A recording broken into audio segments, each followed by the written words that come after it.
ಶ್ರೀ ಬಾಪ್ತಾದ ಮಧುಬನ್ ಮುರಳಿ 18-3-2026. ಇಲ್ಲಿ ಬಾಬಾ ಏನು ಹೇಳ್ತಾ ಇದ್ದಾರೆ? ಮಧುರ ಮಕ್ಕಳೇ, ಮಧುರಾತಿ ಮಧುರ ಸೇವಾಧಾರಿ ಮಕ್ಕಳೇ, ಸೇವೆಯಲ್ಲಿ ವಿಘ್ನವಾಗುವಂಥ ಯಾವುದೇ ಕಾರ್ಯವನ್ನು ಮಾಡಬಾರದು. ಇಲ್ಲಿ ಬಾಬಾ ಏನು ಹೇಳ್ತಾರೆ? ವಿಘ್ನ ಹಾಕಬೇಡ್ರಿ ಅಂತಾರೆ. ಅಂದ್ರೇನು?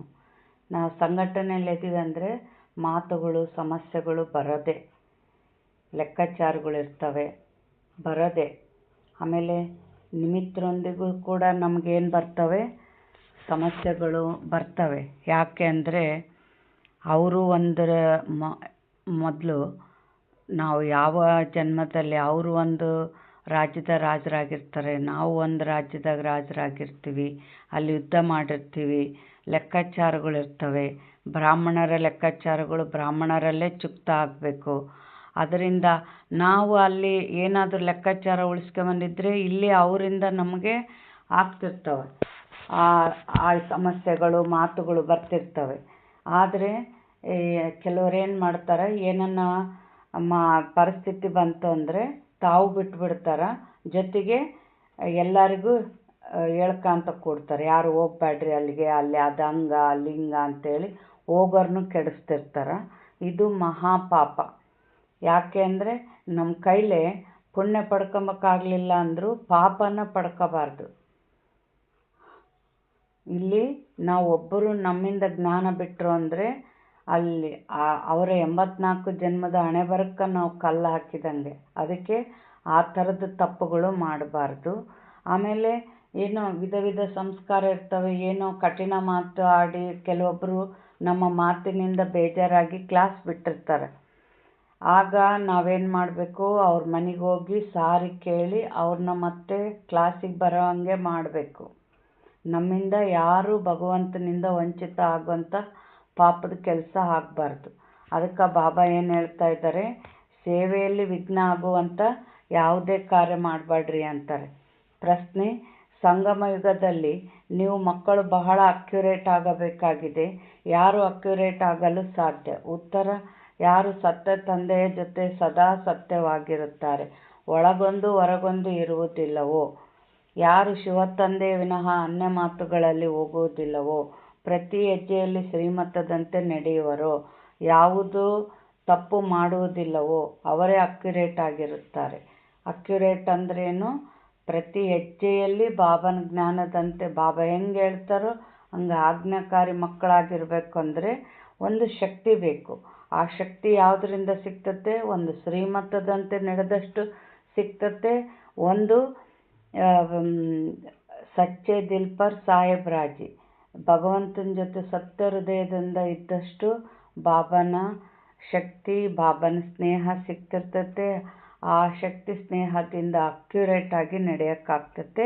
ಮತ್ತು ನೆಗೆಟಿವ್ ಮಾತು, ವ್ಯರ್ಥ ಮಾತುಗಳಲ್ಲಿ ಹೋಗ್ದಂಗೆ, ನೆಗೆಟಿವ್ ಶಕ್ತಿ ತುಂಬ್ಕೊಳ್ಳಾರ್ದಂಗೆ ಇದ್ದರೂ ಕೂಡ ನಾವು ಅಕ್ಯುರೇಟಾಗಿ ನಡೆಯೋಕ್ಕಾಗ್ತದೆ ಪುರುಷಾರ್ಥದಲ್ಲಿ. ಗೀತೆ: ಬಾಲ್ಯದ ದಿನಗಳನ್ನು ಮರೆಯಬಾರದು. ಬಾಲ್ಯದ ದಿನ ಅಂದ್ರೇನು? ಬಾಬನ ಮಡ್ಲಿಗೆ ಬಂದಿರ್ತೀವಲ್ಲ ಆ ದಿನಗಳು. ಅಂದರೆ ಈಗ ಹೊಸ್ದಾಗಿ ಬಂದವ್ರನ್ನ ನೀವು ಎಷ್ಟು ದಿನದ ಮಗು ಅಂತ ಕೇಳಿದರೆ ಏನು ಹೇಳ್ತಿರ್ತಾರೆ ಅವರು? ನಾವು 3 ತಿಂಗಳ ಮಕ್ಕಳು, 1 ವರ್ಷದ ಮಕ್ಕಳು ಅಂತಿರ್ತಾರೆ. ಅಂದರೆ ಭಗವಂತನ ಇವರೇ ಹೊಸಬ್ರಿಗಿದೇನ ಇವ್ರು 50 ವರ್ಷದವ್ರು ಅದಾರ, 1 ತಿಂಗಳದ ಮಗು ಅಂತಾರೆ ಅನ್ನಂಗೆ ಆಗ್ತತೆ. ಅಂದ್ರೇನು? ಭಗವಂತನ ಮಡ್ಲಿಗೆ ಬಂದು 1 ತಿಂಗಳಾಯಿತು, 1 ವರ್ಷ ಆಯಿತು ಅಂತ ಅಲ್ಲಿ ಲೆಕ್ಕ. ಬಾಬಾ ಯಾಕೆ ಈ ಮಾತು ಹೇಳ್ತಾರಂದರೆ, ಹೊಸ್ದಾಗಿ ಏನಿರ್ತತೆ, ಕೆಲವರಿಗೆ ಬದುಕೋಕ್ಕಾಗಲ್ಲ ಅನ್ನೋಷ್ಟು ದುಃಖ ಇರ್ತತೆ. ಆಗ ಭಗವಂತನ ಮಡ್ಲಿಗೆ ಬರ್ತಾರೆ, ಚೆನ್ನಾಗಿ ಪುರುಷಾರ್ಥ ಮಾಡಿ ಸುಖ ಶಾಂತಿ ಪಡಿತಾರೆ, ತಮ್ಮ ದುಃಖನೆಲ್ಲ ಮರಿತಾರೆ. ಆಮೇಲೆ ಏನು ಮಾಡ್ತಾರೆ?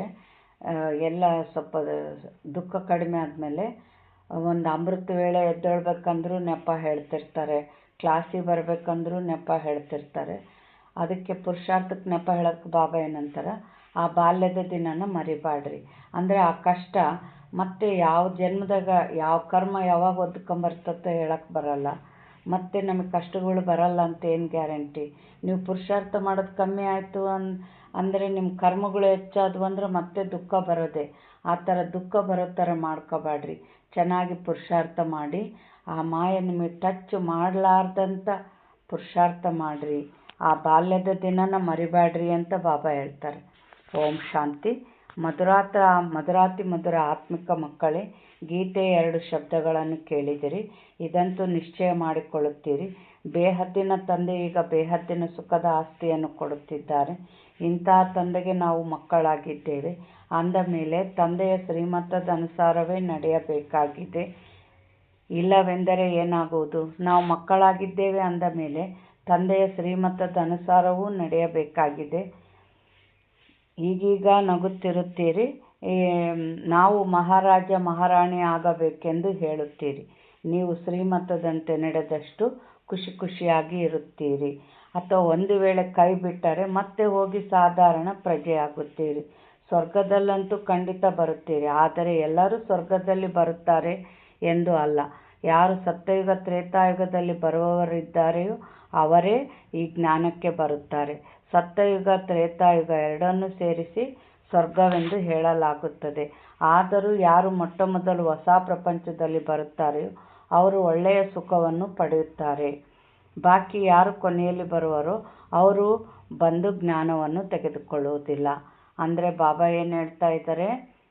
ಸತ್ಯಯುಗದ ಆದಿಯಲ್ಲಿ ಬಂದರೆ ಸುಖ ಶಾಂತಿ ಹೆಚ್ಚು ಪಡಿತೀರಿ. ದ್ವಾಪರ ಕಲಿಯುಗದಾಗ ಜನ್ಮ ತಗೊಳ್ಳೋರು ಈ ಜ್ಞಾನಕ್ಕೆ ಬರಲ್ಲ ಅಂತ ಬಾಬಾ ಹೇಳ್ತಾರೆ. ಜ್ಞಾನವನ್ನು ಪಡೆಯುವವರು ಸತ್ಯಯುಗ ತ್ರೇತಾಯುಗದಲ್ಲಿ ಬರುತ್ತಾರೆ. ಉಳಿದವರಂತೂ ರಾವಣ ರಾಜ್ಯದಲ್ಲಿ ಬರುತ್ತಾರೆ. ಅವರು ಅಲ್ಪ ಸ್ವಲ್ಪ ಸುಖವನ್ನು ಪಡೆಯುತ್ತಾರೆ. ಸತ್ಯ ತ್ರೇತಾಯುಗದಲ್ಲಿ ಬಹಳ ಸುಖವಿರುತ್ತದೆ ಅಲ್ಲವೇ? ಆದ್ದರಿಂದ ಪುರುಷಾರ್ಥ ಮಾಡಿ ತಂದೆಯಿಂದ ಬೇಹದ್ದಿನ ಸುಖದ ಆಸ್ತಿಯನ್ನು ಪಡೆದುಕೊಳ್ಳಬೇಕು. ಮತ್ತು ಈ ಮಹಾನ್ ಖುಷಿಯ ಸಂದೇಶವನ್ನು ಬರೆಯಿರಿ. ಕಾರ್ಡರ್ಗಳನ್ನು ಮುದ್ರಿಸುವಾಗಲೂ ಇದನ್ನು ಬರೆಯಬೇಕು. ಶ್ರೇಷ್ಠಾತಿ ಶ್ರೇಷ್ಠ ಬೇಹದ್ದಿನ ತಂದೆಯ ಖುಷಿಯ ಸಂದೇಶ. ಪ್ರದರ್ಶನಿಯಲ್ಲಿಯೂ ಹೊಸ ಪ್ರಪಂಚವು ಹೇಗೆ ಸ್ಥಾಪನೆಯಾಗುತ್ತದೆ ಎಂದು ನೀವು ತೋರಿಸುತ್ತೀರಿ ಅಂದಾಗ ಇದನ್ನು ಸ್ಪಷ್ಟ ಮತ್ತು ದೊಡ್ಡ ದೊಡ್ಡ ಅಕ್ಷರಗಳಲ್ಲಿ ಬರೆಯಬೇಕು. ಬೇಹದ್ದಿನ ತಂದೆಯು ಜ್ಞಾನಸಾಗರ ಪತಿತ ಪಾವನ ಸದ್ಗತಿದಾತ ಗೀತೆಯ ಭಗವಂತ ಶಿವನು ಹೇಗೆ ಬ್ರಹ್ಮಕುಮಾರ ಕುಮಾರಿಯರ ಮೂಲಕ ಪುನಃ ಕಲಿಯುಗಿ ಸಂಪೂರ್ಣ ವಿಕಾರಿ ಭ್ರಷ್ಟಾಚಾರಿ ಪತಿತ ಪ್ರಪಂಚವನ್ನು ಕಲಿಯುಗಿ ಸಂಪೂರ್ಣ ನಿರ್ವಿಕಾರಿ ಪಾವನ ಶ್ರೇಷ್ಠಾಚಾರಿ ಪ್ರಪಂಚವನ್ನಾಗಿ ಮಾಡುತ್ತಿದ್ದಾರೆ. ಈ ಖುಷಿಯ ಸಂದೇಶವನ್ನು ಬಂದು ಕೇಳಿರಿ ಅಥವಾ ತಿಳಿದುಕೊಳ್ಳಿ ಎಂದು ಎಲ್ಲರಿಗೂ ಸಂದೇಶವನ್ನು ಕಳಿಸಿ. ಸರ್ಕಾರದೊಂದಿಗೂ ನಿಮ್ಮದು ಇದು ಪ್ರತಿಜ್ಞೆ ಇದೆ. ನಾವು ಭಾರತದಲ್ಲಿ ಪುನಃ ಸತ್ಯಯುಗಿ ಶ್ರೇಷ್ಠಾಚಾರ್ಯ 100% ಪವಿತ್ರತೆ ಸುಖ ಶಾಂತಿಯ ದೈವಿ ಸ್ವರಾಜ್ಯವನ್ನು ಹೇಗೆ ಸ್ಥಾಪನೆ ಮಾಡುತ್ತಿದ್ದೇವೆ ಮತ್ತು ಈ ವಿಕಾರಿ ಪ್ರಪಂಚದ ವಿನಾಶವು ಹೇಗಾಗುವುದು ಎಂದು ಬಂದು ತಿಳಿದುಕೊಳ್ಳಿ. ಹೀಗೆ ಸ್ಪಷ್ಟವಾಗಿ ಬರೆಯಬೇಕು. ಕಾರ್ಡುಗಳಲ್ಲಿಯೂ ಈ ರೀತಿ ಬರೆಯಲಿ. ಯಾವುದು ಮನುಷ್ಯರಿಗೆ ಚೆನ್ನಾಗಿ ಅರ್ಥವಾಗಲಿ. ಈ ಪ್ರಜಾಪಿತ ಬ್ರಹ್ಮಕುಮಾರ ಕುಮಾರಿಯರು ಕಲ್ಪದ ಹಿಂದಿನ ತರಹ ಡ್ರಾಮಾ ಪ್ಲಾನ್ ಅನುಸಾರ ಪರಮಪಿತ ಪರಮಾತ್ಮ ಶಿವನ ಶ್ರೀಮತದಂತೆ ಸಹಜ ರಾಜಯೋಗ ಮತ್ತು ಪವಿತ್ರತೆಯ ಬಲದಿಂದ ತಮ್ಮ ಮನ ಧನದಿಂದ ಭಾರತವನ್ನು ಇಂತಹ ಶ್ರೇಷ್ಠಾಚಾರಿ ಪಾವನವನ್ನಾಗಿ ಹೇಗೆ ಮಾಡುತ್ತಿದ್ದಾರೆ ಎಂಬುದನ್ನು ಬಂದು ತಿಳಿದುಕೊಳ್ಳಿ. ಸ್ಪಷ್ಟ ಮಾಡಿ ಕಾರ್ಡುಗಳಲ್ಲಿ ಮುದ್ರಿಸಬೇಕು. ಬಾಬಾ ಏನಂತಾರೆ? ಸಹಜ ರಾಜಯೋಗ ಅಂದ್ರೇನು? ಪರಿಶ್ರಮ ಇಲ್ಲ. ಋಷಿಮುನಿಗಳು ಅವೆಲ್ಲ ಮನೆ ಮಠ ಬಿಟ್ಟು ಕಾಡಿಗೆ ಹೋದ್ರು, ಗೆಡ್ಡೆ ಗೆಣಸು ತಿಂದು ತಪಸ್ಸು ಮಾಡಿದ್ರು. ಆದರೂ ಜೀವನ್ಮುಕ್ತಿ ಪಡೆದ್ರ? ಇಲ್ಲ. ನಾವು ಮನೆಯಲ್ಲೇ ಇದ್ದು ನಾವೇನು ತ್ಯಾಗ ಮಾಡಿಲ್ಲ. ಚೆನ್ನಾಗಿ ಉಣ್ತಿದ್ದೀವಿ, ಮಲಗ್ತಿದ್ದೀವಿ. ಸುಖವಾಗಿಟ್ಟನ ಭಗವಂತ ನಮ್ಮನ್ನು. ಮತ್ತು ನಮ್ಮ ಆತ್ಮ ಈಗ ರಾಜ ಆಗ್ತಾ ಐತೆ. ಈ ಕರ್ಮೇಂದ್ರಿಯ ಜ್ಞಾನೇಂದ್ರಿಯಗಳನ್ನು ಒಂದು ಪುಣ್ಯದ ಮಾರ್ಗದಲ್ಲಿ ನಡೆಸುವಂಥ ಶಕ್ತಿನ ಆತ್ಮ ಪಡಿತಾ ಐತೆ. ತಂದೆಯಿಂದ ರಾಜ ಆಗ್ತಾ ಐತೆ. ಬಾಬಾ ಇಲ್ಲೇ ಸಹಜವಾಗಿ ನಾವು ಪಡಿತಾ ಇದ್ದೀವಿ. ಬಾಬಾ ಇಲ್ಲೇನು ಹೇಳ್ತಾ ಇದ್ದಾರೆ? ಯಾವುದು ಎಂಥವರಿಗಾದರೂ ಅರ್ಥವಾಗುವಂಥ ಮುದ್ರಣವನ್ನು ಮಾಡಿಸಿ. ಈ ಬ್ರಹ್ಮಕುಮಾರ ಕುಮಾರಿಯರು ಶಿವತಂದೆಯ ಮತದಂತೆ ರಾಮರಾಜ್ಯವನ್ನು ಸ್ಥಾಪನೆ ಮಾಡುತ್ತಿದ್ದಾರೆ. ಯಾವುದು ಮಹಾತ್ಮ ಗಾಂಧೀಜಿಯ ಬಯಕೆಯೂ ಆಗಿತ್ತು. ಪತ್ರಿಕೆಗಳಲ್ಲಿ ಹೀಗೆ ಪೂರ್ಣ ನಿಮಂತ್ರಣವಿರಲಿ. ಇದನ್ನು ಅವಶ್ಯವಾಗಿ ತಿಳಿಸಬೇಕಾಗಿದೆ. ಪ್ರಜಾಪಿತ ಬ್ರಹ್ಮಕುಮಾರ ಕುಮಾರಿಯರು ತಮ್ಮ ತನುಮನದಿಂದ ಈ ಕಾರ್ಯವನ್ನು ಮಾಡುತ್ತಿದ್ದಾರೆ. ಇದರಿಂದ ಇವರು ಯಾವುದೇ ಭಿಕ್ಷೆ ಅಥವಾ ಶುಲ್ಕವನ್ನು ಕೇಳುತ್ತಾರೆ ಎಂದು ಮನುಷ್ಯರು ಎಂದು ತಿಳಿದುಕೊಳ್ಳಬಾರದು. ನೋಡ್ರಿ, ನಾವು ಹೊಸ ಜಾಗಕ್ಕೆ ಸೇವೆ ಮಾಡಕ್ಕೆ ಹೋದಲ್ಲಿ ಯಾವ ರೀತಿಯ ಧನನ ನಾವು ದುಡ್ಡು ಹಣ ಕೇಳಬಾರ್ದು. ಹೊಸ ಕ್ಲಾಸ್ಗಳು ಮಾಡ್ತಿರ್ತೀವಿ, ಸಂದೇಶ ಕೊಡೋಕ್ಕೆ ಹೋಗಿರ್ತೀವಿ, ಅಲ್ಲಿ ಹಣನ ಕೇಳಬಾರ್ದು. ಯಾಕೆ ಅಂದರೆ ಅವ್ರು ಕೊಡ್ತೀವಂದ್ರೂ ಅದು ಶ್ರೀಮಂತ ಇಲ್ಲ. ಧನ ಸೇವೆ ಬಂದ್ಬಿಟ್ಟು ನಿಮ್ಮತ್ತಿರಿಗೆ ಸಂಬಂಧಪಟ್ಟಿದ್ದು. ಡಿಸ್ಸರ್ವಿಸ್ ಆಗ್ತೈತೆ. ಯಾರಂದ್ರೆ ಅವರೇ ದುಡ್ಡು ಕೇಳೋದ್ರಿಂದ ನಾವು ಹೋಗಿ ಅವರು ಭಂಡಾರಕ್ಕೆ ಹಾಕ್ರಿ ಅಂತ ಕೊಟ್ರೂ ಇಸ್ಕೊಳಕ್ಕೆ ಹೋಗ್ಬಾರ್ದು. ಯಾಕಂದರೆ ಕೊಡ್ತಾರೆ, ಮತ್ತು ಒಳಗೆ ಅವ್ರಿಗೆ ಸಂಕಲ್ಪ ಹಾಕಿದ್ರೋ ಇಲ್ಲೋ, ತಾವು ಬಳಸಿದ್ರೇನು, ಇವೆಲ್ಲ ನಮಗೆ ಬೇಕಾ?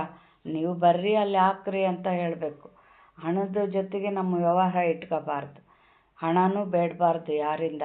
ಯಾಕಂದರೆ ಹೊಸ ಬರ್ತಿರ್ತಾರೆ, ಅವರೇ ಕೇಳಿದ್ರು ಇಸ್ಕೋಬಾರ್ದು. ಯಾಕಂದರೆ ಇವಾಗ ಹೊಸ ಹೊಸ ಆತ್ಮಗಳು ಬರ್ತಿರ್ತವೆ. ಅಲ್ಲಿ ಅವ್ರಿಗೆ ದುಡ್ಡು ಕೊಡ್ತೀವಿ ನಾವು ಅಂತ ಯಾವುದೋ ಒಂದು ವೃದ್ಧ ಮಾತೆ ಅದು ಕ್ಲಾಸಿಗೆ ಬರ್ಬೇಕಂತಿರ್ತೈತೆ. ಇಲ್ಲ, ಅಲ್ಲಿ ಈ ಥರ ದುಡ್ಡು ಕೊಡ್ತೀವಿ ನಾವು ಅನ್ನೋ ಸುದ್ದಿ ಕೇಳಿದಾಗ ಕೆಲವೊಂದು ಮುದುಕರಿಗೆ ಪಾಪ ಎಲೆಡ್ಕೆಂಬಕ್ಕೆ ರೊಕ್ಕ ಇರಲ್ಲ.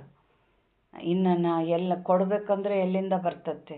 ಅಯ್ಯೋ ದುಡ್ಡು ಕೊಡಬೇಕಾ, ಹಂಗಂದ್ರೆ ನಾನು ಬರಲ್ಲ ಅಂತ ಬಿಟ್ಟೇ ಬಿಡ್ತಾವೆ. ಅಂದರೆ ಭಗವಂತನಿಂದನೇ ವಂಚಿತ ಆಗಿಬಿಡ್ತಾವೆ. ನಮ್ಮಿಂದ ಪಾಪದ ಕೆಲಸ ಆಗೋದು ಬೇಡ. ನಾವು ಪುರುಷಾರ್ಥ ಮಾಡಿದರೆ ಇಡೀ ಜಗತ್ತಿನ ಕಲ್ಯಾಣ ಮಾಡೋರು. ನಮ್ಮ ಒಂದು ಹೊಟ್ಟೆ ಕಷ್ಟನ ನಮಗೆ? ನಾವು ದೇವತೆಗಳು, ನಾವು ವಿಶ್ವ ಕಲ್ಯಾಣಕಾರಿಗಳು. ನಾವು ಪುರುಷಾರ್ಥ ದಾತ ತಂದೆ ನಮ್ಮ ಮಡ್ಲಲ್ಲೇ ಅದೀವಿ ನಾವು. ನಮಗೆ ಯಾವುದು ಕಷ್ಟ ಇರೋಕ್ಕೆ ಸಾಧ್ಯ ಇಲ್ಲ. ಕಷ್ಟ ಇತ್ತಂದ್ರೆ ಅಲ್ಲಿ ಪುರುಷಾರ್ಥದಲ್ಲಿ ಕೊರತೆ ಇರ್ತೈತೆ ಅಷ್ಟೇ. ನಾವು ಸರಿಯಾದ ಪುರುಷಾರ್ಥ ಮಾಡಿವಿ ಅಂದರೆ ತಂದೆಯಿಂದ ಎಲ್ಲದನ್ನು ಪಡಿಬೇಕಾಗಲಿ. ನಾವಿಲ್ಲಿ ಯಾರಿಂದ ಧನ ಬೇಡಬಾರ್ದು, ಅಲ್ಲಿ ಡಿಸ್ಸರ್ವಿಸ್ ಆಗಬಾರ್ದು. ಬಾಬಾ ಏನು ಹೇಳ್ತಾ ಇದ್ದಾರೆ, ಯಾವುದೇ ಭಿಕ್ಷೆ ಅಥವಾ ಶುಲ್ಕವನ್ನು ಕೇಳುತ್ತಾರೆಂದು ಮನುಷ್ಯರು ಎಂದು ತಿಳಿದುಕೊಳ್ಳಬಾರದು. ಪ್ರಪಂಚದಲ್ಲಂತೂ ಎಲ್ಲವೂ ಡೊನೇಷನ್ ಮೇಲೆಯೇ ನಡೆಯುತ್ತದೆ. ಇಲ್ಲಿ ನೀವು ಹೇಳುತ್ತೀರಿ, ನಾವು ಬಿಕೆಗಳು ನಮ್ಮದೇ ತನು ಮನ ಧನದಿಂದ ಮಾಡುತ್ತಿದ್ದೇವೆ. ನೀವು ಸ್ವಯಂ ಸ್ವರಾಜ್ಯವನ್ನು ಪಡೆಯುತ್ತೀರಿ ಅಂದ ಮೇಲೆ ಅವಶ್ಯವಾಗಿ ತಮ್ಮದೇ ಖರ್ಚು ಮಾಡುತ್ತೀರಿ. ಯಾರು ಪರಿಶ್ರಮ ಪಡುವರೋ ಅವರೇ 21 ಜನ್ಮಗಳಿಗಾಗಿ ಅವರಿಗೆ ಆಸ್ತಿ ಸಿಗುತ್ತದೆ. ಭಾರತವಾಸಿಗಳೇ 21 ಜನ್ಮಗಳಿಗಾಗಿ ಶ್ರೇಷ್ಠಾಚಾರಿ ಡಬಲ್ ಕಿರೀಟಧಾರಿಗಳಾಗುತ್ತೀರಿ. ಈ ಲಕ್ಷ್ಮೀನಾರಾಯಣರು ಡಬಲ್ ಕಿರೀಟಧಾರಿಗಳಾಗಿದ್ದರಲ್ಲವೇ? ಈಗಂತೂ ಯಾವುದೇ ಕಿರೀಟವಿಲ್ಲ ಅಂದಾಗ ಇದನ್ನು ಚೆನ್ನಾಗಿ ತಿಳಿಸಬೇಕಾಗಿದೆ. ತಂದೆ ತಿಳಿಸುತ್ತಾರೆ, ಮಕ್ಕಳೇ, ಈ ರೀತಿಯಾಗಿ ಬರೆಯಿರಿ. ಅದರಿಂದ ಈ ಕುಮಾರಿಯರು ಏನು ಮಾಡುತ್ತಿದ್ದಾರೆಂಬುದು ಅವರಿಗೆ ಅರ್ಥವಾಗಲಿ. ದೊಡ್ಡವರಿಂದ ಕೇಳಿದಾಗ ಮತ್ತೆ ಬಡವರ ಮಾತನ್ನು ಕೇಳುತ್ತಾರೆ. ಇಲ್ಲವೆಂದರೆ ಬಡವರ ಮಾತನ್ನು ಯಾರೂ ಕೇಳುವುದಿಲ್ಲ. ಸಾಹುಕಾರರ ಕೂಗು ಬಹುಬೇಗನೆ ಕೇಳಿಬರುತ್ತದೆ. ನೀವು ಸಿದ್ಧ ಮಾಡಿ ತಿಳಿಸುತ್ತೀರಿ, ನಾವು ವಿಶೇಷವಾಗಿ ಭಾರತವನ್ನು ಸ್ವರ್ಗವನ್ನಾಗಿ ಮಾಡುತ್ತೇವೆ, ಉಳಿದೆಲ್ಲರನ್ನು ಶಾಂತಿಧಾಮಕ್ಕೆ ಕಳಿಸುತ್ತೇವೆ. ಈ ರೀತಿಯಾಗಿ ತಿಳಿಸಬೇಕಾಗಿದೆ. ಭಾರತವು 5000 ವರ್ಷಗಳ ಮೊದಲು ಈ ರೀತಿ ಸ್ವರ್ಗವಾಗಿತ್ತು. ಈಗಂತೂ ಕಲಿಯುಗವಾಗಿದೆ. ಅದು ಸತ್ಯಯುಗವಾಗಿತ್ತು. ಈಗ ಹೇಳಿ, ಸತ್ಯಯುಗದಲ್ಲಿ ಎಷ್ಟು ಜನಸಂಖ್ಯೆ ಇತ್ತು? ಈಗ ಕಲಿಯುಗದ ಅಂತ್ಯವಾಗಿದೆ. ಇದು ಅದೇ ಮಹಾಭಾರತ ಯುದ್ಧವಾಗಿದೆ. ಮತ್ಯಾವುದೇ ಸಮಯದಲ್ಲಿ ಇಂಥ ಯುದ್ಧಗಳು ಆಗಿಯೇ ಇಲ್ಲ. ಇದು ಕೊನೆಯಲ್ಲಿ 3ನೇ ಮಹಾಯುದ್ಧವಾಗಿದೆ. ಈಗಂತೂ ಅಣುಬಾಂಬುಗಳನ್ನು ತಯಾರಿಸುತ್ತಿದ್ದಾರೆ. ಯಾರ ಮಾತನ್ನೂ ಕೇಳುವುದಿಲ್ಲ. ನೋಡ್ರಿ, ಅಲ್ಲಿ ಕೌರವ ಪಾಂಡವರಿಗೆ ಯುದ್ಧ ಆಯಿತು. ಆಮೇಲೆ ಪ್ರಳಯ ಆಯಿತು. ಪಾಂಡವರು ಬೆಟ್ಟ ಹತ್ತಿ ಮೇಲೆ ಹೋಗಿ ಕರಿಗೋದ್ರು. ಮಹಾಭಾರತ ಯುದ್ಧ ಆದಮೇಲೆ ಇದೆಲ್ಲ ಶಾಸ್ತ್ರಗಳಿಗೆ ಬರ್ತಾರೆ. ಅದೆಲ್ಲ ದಂತಕಥೆಗಳು. ಇವಾಗ ಯುದ್ಧ ಶುರುವಾಗೈತಲ್ಲ, ಇನ್ಮೇಲೆ ಹಿಂಗೆ ಒಬ್ರಿಗೂ ಮತ್ತೆ ಎಲ್ಲರೂ ಬಾಂಬ್ ರೆಡಿ ಇಟ್ಟಾರ. ಮತ್ತೇನು ಸುಮ್ಮನೆ ರೆಡಿ ಮಾಡ್ಕೊಂಡಾರ? ಅವನ್ನ ಪ್ರಯೋಗ ಮಾಡ್ತಾರೆ. ಒಬ್ರಿಗೊಬ್ರು ಬಾಂಬ್ ಹಸ್ಕೊಂಡು ಎಲ್ಲದು ವಿನಾಶ ಆಗ್ತೈತಿ. ಇದೇ ಮಹಾಭಾರತ ಯುದ್ಧ ಅಂತ ಬಾಬಾ ಹೇಳ್ತಾ ಇದ್ದಾರೆ. ಈಗ ನೋಡ್ರಿ, ಯಾರ ಮಾತನ್ನು ಕೇಳುವುದಿಲ್ಲ. ಯಾವ ಬಾಂಬುಗಳನ್ನು ಮಾಡಿದ್ದಾರೆಯೋ ಅವನ್ನು ಸಮುದ್ರದಲ್ಲಿ ಹಾಕಿಬಿಡಿ. ಆಗ ನಾವು ಸಹ ಮುಂದೆ ಮಾಡುವುದಿಲ್ಲ. ನೀವು ಇಟ್ಟುಕೊಂಡೇ ಇದ್ದರೆ ನಾವು ತಯಾರಿಸದೇ ಇರಲು ಹೇಗೆ ಸಾಧ್ಯವೆಂದು ಅವರು ಹೇಳುತ್ತಾರೆ. ಆದರೆ ನೀವು ಅಂದರೆ ಒಂದು ದೇಶದವ್ರು ಹೇಳ್ತಾರೆ, ನೀವು ಹಿಂಗೆಲ್ಲ ತಯಾರು ಮಾಡಬಾರ್ದು ಬಾಂಬುಗಳನ್ನ. ಅಂದರೆ ನೀವು ಮಾಡಿದವನ್ನೆಲ್ಲ ಹಾಕ್ರಿ ನೀರಿಗೆ, ಆವಾಗ ನಾವು ಬಿಡ್ತೀವಿ. ನೀವು ಇಟ್ಕೊಂಡು ನಮ್ಗೆ ಹೇಳಿದ್ರೆ ನಾವು ಯಾಕೆ ಕೇಳ್ತೀವಿ ಅಂತಾರೆ. ಈ ಥರ ಒಬ್ರಿಗೊಬ್ರು ಮಾತು ಒಬ್ರು ಕೇಳಲ್ಲ ಅಂತ ಬಾಬಾ ಹೇಳ್ತಾ ಇದ್ದಾರೆ. ನೀವು ಮಕ್ಕಳಿಗೆ ತಿಳಿದಿದೆ, ಇದಂತೂ ಪೂರ್ವ ನಿಶ್ಚಿತವಾಗಿದೆ. ಎಷ್ಟಾದರೂ ಅವರಿಗೆ ಮತ ಕೊಡಿ, ಅವರಿಗೆ ಅರ್ಥವಾಗುವುದಿಲ್ಲ. ವಿನಾಶವಾಗದಿದ್ದರೆ ನೀವು ರಾಜ್ಯಭಾರ ಹೇಗೆ ಮಾಡುವಿರಿ? ಬಾಬಾ ಏನಂತಾರೆ, ವಿನಾಶದಾಗೂ ಕಲ್ಯಾಣ ಐತೆ. ಹಳೆ ಪ್ರಪಂಚ ವಿನಾಶ ಆಗಲಿಲ್ಲದ್ರೆ ಹೊಸ ಪ್ರಪಂಚ ಹೆಂಗೆ ಸ್ಥಾಪನೆ ಆಗ್ತತೆ? ಇದೆಲ್ಲ ಆಗಲೇಬೇಕು. ಎಲ್ಲದ್ರಾಗೂ ಕಲ್ಯಾಣ ಐತೆ. ನೀವು ಮಕ್ಕಳಿಗಂತೂ ನಿಶ್ಚಯವಿದೆಯಲ್ಲವೇ? ಸಂಶಯ ಬುದ್ಧಿಯವರಂತೂ ಬಿಟ್ಟು ಹೋಗುತ್ತಾರೆ, ವಿರೋಧಿಗಳಾಗಿ ಬಿಡುತ್ತಾರೆ. ತಂದೆಯ ಮಕ್ಕಳಾಗಿ ಮತ್ತೆ ವಿರೋಧಿಗಳಾಗಬಾರದು. ನೀವಂತೂ ಶಿವ ತಂದೆಯನ್ನು ನೆನಪು ಮಾಡಬೇಕಾಗಿದೆ. ಅನ್ಯ ಮಾತುಗಳಿಂದೇನು ಲಾಭ? ನೋಡ್ರಿ, ಏನು ನಿಯಮಗಳಿರ್ತಾವೋ, ಆ ಏನೇ ನಿಮಿತ್ತರ ಮೂಲಕ ನಮಗೆ ಆದೇಶ ಬರ್ತತೋ ಅದನ್ನು ನಾವು ನಮ್ಮ ಮೂಗಿನ ನೇರಕ್ಕೆ ನಾವು ನೋಡಬಾರ್ದು. ಅವರು ಒಂದು ಯಜ್ಞದ ಕಲ್ಯಾಣಕ್ಕಾಗೇ ಎಲ್ಲದನ್ನ ಹೇಳ್ತಾ ಇರ್ತಾರೆ. ನಮ್ಮಲ್ಲಿ ಅರ್ಥ ಮಾಡ್ಕೊಳ್ಳೋ ಶಕ್ತಿ ನಮ್ಮಲ್ಲಿ ಇರಬೇಕು. ಯಾಕೆಂದರೆ ಇವತ್ತು ಹುಬ್ಬಳ್ಳಿ ಝೋನ್ ಎಷ್ಟು ಸ್ಟ್ರಿಕ್ಟಾಗಿ ಎಷ್ಟು ಚೆನ್ನಾಗಿ ನಡೆಸ್ತಾ ಇದ್ದಾರೆ. ಎಷ್ಟು ಖುಷಿ ಆಗ್ತೈತೆ. ಯಾಕೆಂದರೆ ಒಂದು ಊರಲ್ಲಿ ಒಂದೇ ಸೇವಾ ಕೇಂದ್ರ. ಹಂಗಿದ್ದಾಗ ಎಲ್ಲರೂ ಅವ್ರು ಹೇಳ್ದಂತೆ ಕೇಳ್ತಾರೆ. ಬೇರೆ ಕಡೆ ಏನಾಗ್ಬಿಟ್ಟತ್ತೆ ಅಂದರೆ ಒಂದೊಂದು ಊರಾಗ ಎರಡೆರಡು ಮೂರು ಇವ್ರು ಸರಿಗಿಲ್ಲ ಇನ್ನೊಬ್ರು ತಗೋಗೋದು, ಅವ್ರು ಸರಿಗಿಲ್ಲ. ಹಿಂಗಾದರೆ ಒಂದೊಂದು ಸೆಂಟ್ರ್ನಾಗ ಬೇರೆ ಕಡೆಗೆಲ್ಲ ಒಂದು ಸೆಂಟ್ರ್ನಾಗ ಒಂದು 10 ಆತ್ಮಗಳು ಬರಲಿಲ್ಲ ಅಂದರೆ ಅಲ್ಲಿ ಧನ ಸೇವೆ ಹೆಂಗಾಗಬೇಕು? ಯಜ್ಞದ ಭಗವಂತನ ಸೇವೆ ಹೆಂಗೆ ಮುಂದುವರಿಬೇಕು? ಹೆಂಗಾಗುತ್ತೆ? ಹಿಂಗೆಲ್ಲ ಇಷ್ಟ ಬಂದಂತೆ ಎಲ್ಲರೂ ನಡ್ಕೊಂತ ಹೋದರೆ ಹೆಂಗೆ ಯಜ್ಞದ ಸೇವೆ ಆಗ್ತತೆ? ಇವೆಲ್ಲ ಒಂದು ಕಂಟ್ರೋಲಿಂಗ್ ಬರಲಿ. ಅವ್ರಿಗೆ ಅನುಭವ ಇರ್ತತೆ ಹೆಂಗೆ ಸಂಘಟನೆಯನ್ನು ಮುಂದುವರಿಸ್ಬೇಕು ಅಂತ. ಅವರು ಅದಕ್ಕೆ ತಕ್ಕಂಗೆ ನಮಗೆ ರೂಲ್ಸ್ ರೆಗ್ಯುಲೇಷನ್ ಮಾಡ್ತಾ ಇರ್ತಾರೆ. ನಾವೇನು ಮಾಡಬೇಕು? ಆದರೆ ಆದಷ್ಟು ನಿಮಿತ್ತರ ಆದೇಶದಂತೆ ನಡೆಯೋದನ್ನು ಕಲಿಬೇಕು. ಮನಸ್ಸಿಗೆ ಬಂದಂತೆ ಮಾಡಬಾರ್ದು. ಇಲ್ಲಿ ಒಂದು ಆತ್ಮ ಏನು ಮಾಡ್ತು, ಅದು ಒಂದು ಸ್ವಲ್ಪ ಕ್ಲಾಸ್ ಮಾಡೋಕ್ಕೆ ಒಂದು ಮನೆ ಖಾಲಿ ಇದ್ದರೆ ಆ ಮನೆ ಕ್ಲಾಸ್ ಮಾಡ್ಕೊಳಕ್ಕೆ ಕೊಟ್ಟಾನ. ಆ ಮನೆ ಕ್ಲಾಸ್ ಮಾಡ್ಕೊಂಡು ಕೊಟ್ಟಿದ್ದಕ್ಕೆ ಒಂದು ಆತ್ಮಂತಾಗ ಮಾತಾಡಿ 40,000 ರೂಪಾಯಿ ಬೋರ್ ಹಾಕ್ಸ್ಕೊಂಬಕ್ಕೆ ಅಕ್ಕೋರಿಗೆ ಹೇಳ್ದಂಗೆ ಬೋರ್ ಹಾಕ್ಸ್ಕೊಂಬಕ್ಕೆ ರೆಡಿ ಆಗಿಬಿಟ್ಟತ್ತೆ ಅದು ಆತ್ಮ. ಇದು ಶ್ರೀಮತನ? ಇದು ನಿಮಗೂ ಸರಿ ಅನ್ನಿಸ್ತತ್ತ? ಅಕ್ಕೋರಿಗೆ ಗೊತ್ತಾಗ್ದಂಗೆ ಒಂದು ಕ್ಲಾಸ್ ಮಾಡೋಕ್ಕೆ ಜಾಗ ಕೊಟ್ಟಿದ್ದಕ್ಕೆ ಯಾರ ಹತ್ರನೇ ದುಡ್ಡು ಇಸ್ಕೊಂಡು ಬೋರ್ ಹಾಕ್ಸ್ಕೊಳ್ಳೋದು ನ್ಯಾಯನಾ? ಅಲ್ಲಿಗೆ ಅಕ್ಕೋರು ಏನು ಹೇಳ್ಯಾರ, ನೀವು ಮತ್ತು ನಾವು ಆ ಸೆಂಟ್ರ್ ಅಂತ ಕಟ್ಟುತ್ತೀವಿ, ಆವಾಗ ನಾವು ಉಪಯೋಗಿಸ್ಕೊಂತೀವಿ ಆ ಧನ ಸೇವೆನ. ನೀವು ಯಾಕೆ ಇದು ಮಾಡ್ತೀರಿ? ನೀವು ಯಾಕೆ ನಮಗೆ ಹೇಳ್ದಂಗೆ ನೀವು ಯಾಕೆ ಹಾಕಿಸ್ಕೊಂತ ಇದ್ದೀರಿ ಅಂದರೆ, ಅಲ್ಲ ನಿಮ್ಮ ದೇಹಕ್ಕೆ ಬೆಳೆಸ್ಕೊಂತ ಇದ್ದೀರಿ. ಒಂದಿಷ್ಟು ಬೋರ್ ಹಾಕ್ಸ್ಕೊಂಡ್ರೆ ಹೆಂಗೆ ಮಾಡ್ತೀರಲ್ಲ ಅಂತ ಜಗಳ ಶುರು ಮಾಡ್ದೆ. ಅಲ್ಲ ಅವರು ಸೇವಾ ಕೇಂದ್ರ ಆದಮೇಲೆ ಇವಾಗ ತಮ್ಮ ಸೇವಾ ಕೇಂದ್ರದಾಗೆ ತಾವು ಮಾಡ್ತಾ ಇದ್ದಾರೆ. ಏನು ಕಟ್ಸೋ ಪೂರ್ತಿ ಒಂದು ಸ್ವಲ್ಪ ದಿನಗಳು ಪೂರ್ತಿ ಇಟ್ಕೊಂಡಿದ್ದೆ ಬಳಸ್ಕೊಂಡಿದ್ದಕ್ಕೆ ಈ ಥರ ಮಾಡೋದು ನ್ಯಾಯನಾ? ನೋಡಿರಿ, ಇದರಲ್ಲಿ ಏನು ತಪ್ಪಾಯ್ತಾ?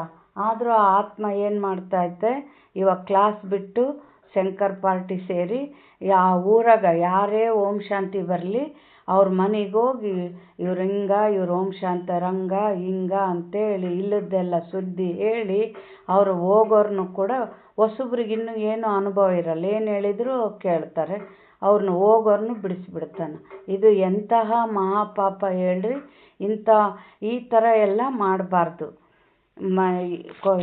ಬಹಳ ಜನ್ಮಾಂತರಕ್ಕಾಗಿ ಅಲ್ಲಿ ನಮಗೆ ಚಾಂಡಾಲ್ ಜನ್ಮ ಬರ್ತತೆ. ಇಂಥ ಯಜ್ಞಕ್ಕೆ ವಿರೋಧದ ಕೆಲಸಗಳನ್ನ ಮಾಡಿದರೆ ನಾವು ಚಾಂಡಾಲ್ ಪದವಿನ ಪಡಿಬೇಕಾಗ್ತತೆ. ಇಲ್ಲಿ ಬಾಬಾ ಏನು ಹೇಳ್ತಾ ಇದ್ದಾರೆ, ತಂದೆಯ ಮಕ್ಕಳಾಗಿ ಮತ್ತೆ ವಿರೋಧಿಗಳಾಗಬಾರದು. ನೀವಂತೂ ಶಿವ ತಂದೆಯನ್ನು ನೆನಪು ಮಾಡಬೇಕಾಗಿದೆ. ಅನ್ಯ ಮಾತುಗಳಿಂದೇನು ಲಾಭ? ಸತ್ಯ ತಂದೆಯ ಜೊತೆ ಸತ್ಯವಂತರಾಗಿರಬೇಕಾಗಿದೆ.